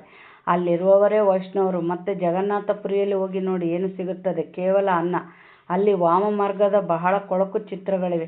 ಯಾವಾಗ ರಾಜಧಾನಿ ಇತ್ತೋ ಆಗ 36 ಪ್ರಕಾರದ ಭೋಜನ ಸಿಗುತ್ತಿತ್ತು. ಆದ್ದರಿಂದ ಶ್ರೀನಾಥ ದ್ವಾರದಲ್ಲಿ ಅನೇಕ ಪ್ರಕಾರದ ಪದಾರ್ಥಗಳು ತಯಾರಾಗುತ್ತವೆ. ಜಗನ್ನಾಥಪುರಿ ಮತ್ತು ಶ್ರೀನಾಥ ದ್ವಾರದ ಮಂದಿರವು ಬೇರೆ ಬೇರೆಯಾಗಿದೆ. ಜಗನ್ನಾಥಪುರಿಯ ಮಂದಿರದಲ್ಲಿ ದೇವತೆಗಳ ಉಡುಪಿನಲ್ಲಿ ಬಹಳ ಕೊಳಕು ಚಿತ್ರಗಳಿವೆ. ಅಂದರೆ ಅದೇ ದೇವತೆಗಳು ದ್ವಾಪರದಾಗ ಬಂದಾಗ ಒಂದು ಪವಿತ್ರತೆಯಲ್ಲಿ ನಡೆಯೋ ಶಕ್ತಿ ಇಲ್ಲದೆ ಏನಾದರೂ ಕಾಮವಿಕಾರಕ್ಕೆ ವಶ ಆದರು. ಅದಕ್ಕೆ ಅದರ ಯಾದಗಾರೆ ಅಲ್ಲಿ ಚಿತ್ರಗಳಿದ್ದಾವೆ. ಬಾಬಾ ಹೇಳ್ತಾ ಇದ್ದಾರೆ, ಆದ್ದರಿಂದ ಅಲ್ಲಿನ ನೈವೇದ್ಯವೂ ಸಹ ಚೆನ್ನಾಗಿರುವುದಿಲ್ಲ. ಅಂದರೆ ಆ ಚಿತ್ರದ ನೆಗೆಟಿವ್ ವೈಬ್ರೇಷನ್ ಇತ್ತಂದರೆ ಎಲ್ಲದೂ ಚೇಂಜ್ ಆಗಿಬಿಡ್ತತೆ. ನೋಡ್ರಿ, ಅಲ್ಲಿನ ನೈವೇದ್ಯವೂ ಸಹ ಚೆನ್ನಾಗಿರುವುದಿಲ್ಲ. ಕೇವಲ ಅನ್ನದ ನೈವೇದ್ಯವನ್ನು ಇಡುತ್ತಾರೆ, ತುಪ್ಪವನ್ನೂ ಹಾಕುವುದಿಲ್ಲ. ಸತೋಪ್ರಧಾನ ಮತ್ತು ತಮೋಪ್ರಧಾನರು ಇರುವಾಗಿನ ಅಂತರವನ್ನು ತೋರಿಸುತ್ತಾರೆ. ಭಾರತವು ಹೇಗಿತ್ತು ಮತ್ತು ಏನಾಗಿ ಬಿಟ್ಟಿತು. ಈಗಂತೂ ನೋಡಿ ಯಾವ ಗತಿಯಾಗಿದೆ. ಆ ಪೂರ್ಣ ಅನ್ನವೂ ಸಿಗುವುದಿಲ್ಲ. ಅವರ ಪ್ಲಾನ್ ಮತ್ತು ಶಿವತಂದೆಯ ಪ್ಲಾನ್ನಲ್ಲಿ ರಾತ್ರಿ ಹಗಲಿನ ಅಂತರವಿದೆ. ಅವೆಲ್ಲವೂ ಮಣ್ಣು ಪಾಲಾಗುತ್ತದೆ. ಪ್ರಾಕೃತಿಕ ವಿಕೋಪಗಳಾಗುವುದು. ದವಸ ಧಾನ್ಯಗಳೇನೂ ಸಿಗುವುದಿಲ್ಲ. ಮಳೆಯು ಕೆಲವೊಂದು ಕಡೆ ಅತಿಯಾಗಿ ಬೀಳುತ್ತದೆ, ಕೆಲವೊಂದು ಕಡೆ ಬೀಳುವುದೇ ಇಲ್ಲ. ಎಷ್ಟೊಂದು ನಷ್ಟವನ್ನುಂಟು ಮಾಡುತ್ತದೆ. ಈ ಸಮಯದಲ್ಲಿ ತತ್ವಗಳು ತಮೋಪ್ರಧಾನವಾಗಿರುವುದರಿಂದ ಮಳೆಯೂ ಸಹ ಸಮಯವಲ್ಲದ ಸಮಯದಲ್ಲಿ ಬೀಳುತ್ತಿರುತ್ತದೆ. ಬಿರುಗಾಳಿಯು ತಮೋಪ್ರಧಾನ. ಸೂರ್ಯನ ತಾಪವೂ ಸಹ ಈ ರೀತಿ ಇರುತ್ತದೆ. ಅದರ ಮಾತೆ ಕೇಳಬೇಡಿ. ಈ ಪ್ರಾಕೃತಿಕ ವಿಕೋಪಗಳು ಡ್ರಾಮಾದಲ್ಲಿ ನಿಗದಿಯಾಗಿವೆ. ನೋಡ್ರಿ, ಬಾಬಾ ಇದನ್ನು ಬರೆದು ಎಷ್ಟು ವರ್ಷ ಆಯಿತು? 60 ವರ್ಷ, 70 ವರ್ಷ ಆಯಿತು, 80 ವರ್ಷ ಆಯಿತು. ಇವತ್ತು ನಡೆಯೋದನ್ನೇ ಹೇಳ್ತಾ ಇದ್ದಾರೆ ನೋಡ್ರಿ ಬಾಬಾ. ನೋಡ್ರಿ, ಈ ಪ್ರಾಕೃತಿಕ ವಿಕೋಪಗಳು ಡ್ರಾಮಾದಲ್ಲಿ ನಿಗದಿಯಾಗಿದೆ. ಅವರದು ವಿನಾಶ ಕಾಲದಲ್ಲಿ ವಿಪರೀತ ಬುದ್ಧಿಯಾಗಿದೆ. ಯಾರ್ದು? ಕಲಿಯುಗದವ್ರದ್ದು. ನಿಮ್ಮದು ತಂದೆಯ ಜೊತೆ ಪ್ರೀತಿ ಬುದ್ಧಿಯಾಗಿದೆ. ಒಳ್ಳೆಯದು. ಮಧುರಾತಿ ಮಧುರ ಅಗಲಿ ಹೋಗಿ ಮರಳಿ ಸಿಕ್ಕಿರುವ ಮಕ್ಕಳ ಪ್ರತಿ ಮಾತ್ಪಿತಾ ಬಾಪ್ತಾದರವರ ನೆನಪು, ಪ್ರೀತಿ ಹಾಗೂ ಸುಪ್ರಭಾತ. ಆತ್ಮಿಕ ತಂದೆಯಿಂದ ಆತ್ಮಿಕ ಮಕ್ಕಳಿಗೆ ನಮಸ್ತೆ. ಆತ್ಮಿಕ ಮಕ್ಕಳಿಂದ ಆತ್ಮಿಕ ತಂದೆ ತಾಯಿಗೆ ನೆನಪು, ಪ್ರೀತಿ ಹಾಗೂ ಸುಪ್ರಭಾತ. ನಮಸ್ತೆ ನಮಸ್ತೆ ನಮಸ್ತೆ. ಧಾರಣೆಗಾಗಿ ಮುಖ್ಯ ಸಾರ. ಒಳಗೂ ಹೊರಗೂ ಸತ್ಯವಾಗಿರಬೇಕು. ವಿದ್ಯೆಯಲ್ಲೆಂದು ಹುಡುಗಾಟಿಕೆ ಮಾಡಬಾರದು. ಸಂಶಯ ಬುದ್ಧಿಯವರಾಗಿ ವಿದ್ಯಾಭ್ಯಾಸವನ್ನೆಂದೂ ಬಿಡಬಾರದು. ಸರ್ವಿಸ್ನಲ್ಲಿ ವಿಘ್ನರೂಪವಾಗಬಾರದು. ಸಂಶಯ ಯಾರಿಗೆ ಬರೋದಿಲ್ಲ ಹೇಳ್ರಿ? ಯಾರು ಚೆನ್ನಾಗಿ ಯೋಗ ಮಾಡಿ ತಂದೆನ ಚೆನ್ನಾಗಿ ಅನುಭವ ಮಾಡ್ತಾರೋ ಅವರಿಗೆ ಯಾವತ್ತೂ ಸಂಶಯ ಬರಲ್ಲ. ಆ ರೀತಿಯ ಪುರುಷಾರ್ಥ ಇರಬೇಕು. ಎಲ್ಲರಿಗೆ ಇದೇ ಖುಷಿಯ ಸಂದೇಶವನ್ನು ತಿಳಿಸಿ, ನಾವು ಪವಿತ್ರತೆಯ ಬಲದಿಂದ ಶ್ರೀಮತದಂತೆ ತಮ್ಮ ತನು ಮನಧನದ ಸಹಯೋಗದಿಂದ 21 ಜನ್ಮಗಳಿಗಾಗಿ ಭಾರತವನ್ನು ಶ್ರೇಷ್ಠಾಚಾರಿ ಡಬಲ್ ಕಿರೀಟಧಾರಿಯನ್ನಾಗಿ ಮಾಡುವ ಸೇವೆ ಮಾಡುತ್ತಿದ್ದೇವೆ. ವರದಾನ: ಸದಾ ಪುಣ್ಯದ ಖಾತೆಯನ್ನು ಜಮಾ ಮಾಡುವಂತಹ ಮತ್ತು ಮಾಡಿಸುವಂತಹ ಮಾಸ್ಟರ್ ಶಿಕ್ಷಕ ಭವ. ಏನು ವರದಾನ ಕೊಟ್ಟರು ಬಾಬಾ? ಪುಣ್ಯದ ಖಾತೆಯನ್ನು ಜಮಾ ಮಾಡಿಸುವಂಥ ಮಾಸ್ಟರ್ ಶಿಕ್ಷಕ ಭವ. ನಾವು ಮಾಸ್ಟರ್ ಶಿಕ್ಷಕ ಆಗಿದ್ದೇವೆ. ಮಾಸ್ಟರ್ ಎಂದು ಹೇಳುವುದರಿಂದ ತಂದೆಯ ನೆನಪು ಸ್ವತಃವಾಗಿ ಬರುತ್ತದೆ. ಮಾಡಿಸುವಂಥವರ ನೆನಪು ಬರುವುದರಿಂದ ಸ್ವಯಂ ನಾನು ನಿಮಿತ್ತನು ಎಂಬುದು ಸ್ವತಃವಾಗಿ ಸ್ಥಿತಿಯಲ್ಲಿ ಬಂದುಬಿಡುತ್ತದೆ. ವಿಶೇಷವಾಗಿ ಸ್ಮೃತಿ ಇರಲಿ, ನಾವು ಪುಣ್ಯಾತ್ಮರಾಗಿದ್ದೇವೆ. ಪುಣ್ಯದ ಖಾತೆಯನ್ನು ಮಾಡಿಕೊಳ್ಳುವುದು ಹಾಗೂ ಅನ್ಯರಿಗೂ ಮಾಡಿಸುವುದೇ ವಿಶೇಷ ಸೇವೆಯಾಗಿದೆ. ಪುಣ್ಯ ಆತ್ಮನೆಂದಿಗೂ ಸಹ ಸಂಕಲ್ಪದಲ್ಲಿಯೂ ಪಾಪದ ಅಂಶವನ್ನು ಸಂಕಲ್ಪ ಮಾಡಲು ಸಾಧ್ಯವಿಲ್ಲ. ಮಾಸ್ಟರ್ ಶಿಕ್ಷಕನೆಂದರೆ ಸದಾ ಪುಣ್ಯದ ಖಾತೆಯನ್ನು ಜಮಾ ಮಾಡುವ ಹಾಗೂ ಅನ್ಯರಿಗೆ ಮಾಡಿಸುವವರು ತಂದೆಯ ಸಮಾನರು. ಬಾಬಾ ಏನಂತಾರೆ, ಎಲ್ಲರಿಗೆ ಸುಖ ಸಿಗುವಂಥ ಪುಣ್ಯದ ಕೆಲಸನೇ ಮಾಡುವಂಥವ್ರಾಗ್ರಿ ಅಂತ ಬಾಬಾ ವರದಾನ ಕೊಡ್ತಾ ಇದ್ದಾರೆ. ಸ್ಲೋಗನ್: ಸಂಘಟನೆಯ ಮಹತ್ವಿಕೆಯನ್ನು ತಿಳಿದುಕೊಳ್ಳುವವರು ಸಂಘಟನೆಯಲ್ಲಿಯೇ ತನ್ನ ಸುರಕ್ಷತೆಯ ಅನುಭವ ಮಾಡುವರು. ಅಂದರೆ ನೋಡ್ರಿ, ಸಂಘಟನೆಯ ಮಹತ್ವ ಅಂದ್ರೇನು? ಮನೆಯಾಗ ಕುಂತು ಯೋಗ ಮಾಡಿದ್ರೆ ಹೆಂಗಿರುತ್ತೆ, ಸೆಂಟ್ರ್ನಾಗ ಹೋಗಿ ಕೂತ್ಕೊಂಡ್ರೆ ಹೆಂಗಿರುತ್ತೆ. ಅಲ್ಲಿ ಮನೆಯಾಗ ನಾವೊಬ್ಬರೇ ಇರ್ತಿತ್ತು. ಇವಾಗ ಉದಾಹರಣೆ, ನನ್ನ ಹತ್ರ 50 ಗ್ರಾಮ್ ಶಕ್ತಿ ಐತೆ ಅಂದ್ಕೊಳ್ರಿ. ಸಂಘಟನೆಯಲ್ಲಿ 50 ಮಂದಿ ಬಂದಿದ್ರೆ 50 ಮಂದಿ ಒಬ್ಬೊಬ್ಬರಲ್ಲೇ 50 ಗ್ರಾಮ್ ಶಕ್ತಿ ಐತೆ ಅಂದರೆ ಎಲ್ಲ ಸೇರಿ ಎಷ್ಟಾಯಿತು? ಅದರಲ್ಲಿ ವೈಬ್ರೇಷನ್, ಆ ಶಕ್ತಿಶಾಲಿ ವೈಬ್ರೇಷನ್ನಲ್ಲಿ ಏನು ಬಾಬನ ದೃಷ್ಟಿನೂ ಬೀಳ್ತತೆ, ಬಾಬನೂ ಶಕ್ತಿ ತುಂಬ್ತಾರೆ, ನಮ್ಮ ಆತ್ಮ ಪರಂಧಾಮಕ್ಕೆ ಹಾರ್ತಾ ಇರ್ತತಿ, ಹೆಚ್ಚು ಅನುಭವ ಮಾಡ್ತತಿ ಬಾಬನ. ಈ ಸಂಘಟನೆಯ ಮಹತ್ವಿಕೆ ಮತ್ತು ಸುರಕ್ಷತೆ ಅನುಭವ ಮಾಡ್ರಿ ಅಂತಾರೆ ಬಾಬಾ. ಅವ್ಯಕ್ತ ಸೂಚನೆ: ಯಾರು ಎಷ್ಟು ನಿಶ್ಚಯ ಬುದ್ಧಿಯವರಾಗಿರುತ್ತಾರೆ ಅಷ್ಟು ಎಲ್ಲ ಮಾತುಗಳಲ್ಲಿ ವಿಜಯಿಯಾಗುವರು. ನಿಶ್ಚಯ ಬುದ್ಧಿಯವರ ಸೋಲು ಎಂದೂ ಆಗುವುದಿಲ್ಲ. ಸೋಲಾಗುತ್ತದೆ ಎಂದರೆ ತಿಳಿದುಕೊಳ್ಳಬೇಕು, ನಿಶ್ಚಯದ ಕೊರತೆ ಇದೆ. ನಿಶ್ಚಯ ಬುದ್ಧಿ ವಿಜಯ ರತ್ನಗಳಲ್ಲಿ ನಾವು ಒಂದು ರತ್ನವಾಗಿದ್ದೇವೆ. ಹೀಗೆ ತಮ್ಮನ್ನು ತಿಳಿದುಕೊಳ್ಳಬೇಕು. ಯಾವುದೇ ವಿಘ್ನ ಬಂದರೆ ಅವುಗಳನ್ನು ಪೇಪರ್ ಎಂದು ತಿಳಿದು ಪಾಸ್ ಮಾಡಬೇಕು. ಬಾಬಾ ಏನು ಹೇಳಿದರು? ನಿಶ್ಚಯ ಇದ್ದಷ್ಟು ಏನಾಗ್ತದೆ ಅಂದರು? ವಿಜಯಿ ರತ್ನಗಳಾಗ್ತೀರಿ ಅಂತ ಅಂದರು. ಪೇಪರ್ ಎಂದು ತಿಳಿದು ಪಾಸ್ ಮಾಡೋಕ್ಕೆ ನಮ್ಗೆ ಎಷ್ಟು ಶಕ್ತಿ ಇರಬೇಕು, ನಾನೆಷ್ಟು ಯೋಗ ಮಾಡಬೇಕು, ಇದೇ ಬುದ್ಧಿಯಲ್ಲಿ ಬರಬೇಕು. ಒಳ್ಳೆಯದು. ಓಂ ಶಾಂತಿ.